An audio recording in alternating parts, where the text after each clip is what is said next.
బాప్తిస్మము అంటే ముంచబడుట. మనం బాప్తిస్మం పొందుతామో మన ప్రాచీన జీవితం శుద్ధీకరణ పొందుతుంది. పాత దోషములన్నిటిని కూడా దేవుడు కడిగి శుద్ధీకరించి ఒక క్రొత్త జీవితంలోకి మనల్ని ప్రవేశపెడతాడు. జీవగ్రంథంలో మన పేరు నమోదవుతుంది. మూడవది, ఇప్పుడు ఈ పుస్తకం ఉందండి, తెల్లగాను మరియు లోపల నల్లటి అక్షరాలు ఉన్నాయి. దీన్ని ఎర్రటి రంగులో ముంచి లేపాను అనుకో, ఏ రంగు కనపడింది ఇక దీని మీద? పెద్దగా చెప్పాలి.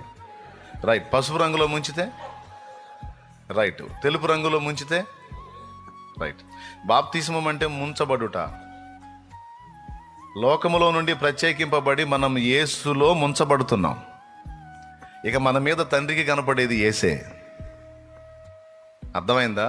ఇది ఎందులో ముంచబడితే ఆవరణమే కనపడేది అన్నట్లు మనం యేసులో ముంచబడుతున్నాం. ఇక మన మీద కనపడేది తండ్రికి